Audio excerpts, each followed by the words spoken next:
የምትናገሩት ኑሩት እሺ ዋክ ዘ ቶክ አፍሬባችኋል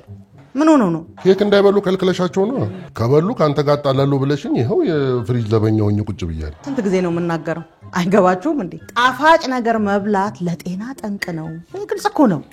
ኬክ ማለት ጣፋጭ መርዝ ማለት ነው እማ ችግር የለውም ስጪኝ ኬክ የሚገል ቢሆን እንኳን ደስ ይያለኝ ሰዋለች አይቻል እማ ሰዎች እኮ ሊጠይቁን ኬኩን ይዘው የመጡት እንድንበላው እኮ ነው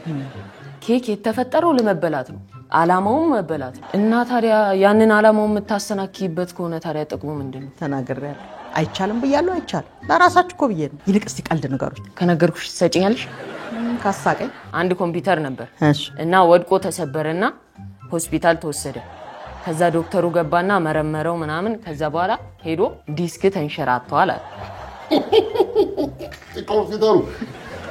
ዘንድሮላኪ አስቅም በኬኬ ታሚ አስቅም ይሄኛው ነው ያለው ዋጅሪት ይሄ ነው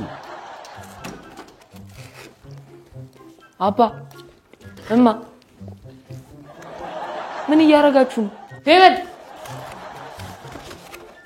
ሼሞን እኔ አይደለሁም እናታችሁ ናት ያሳሳተች እንደምታስቡት አይደለም እኔ ሰይጣን አሳስቶኝ ነው የምትናገሩት ኑሩት እሺ ዋክ ዘ ቶክ አፍሬባችኋል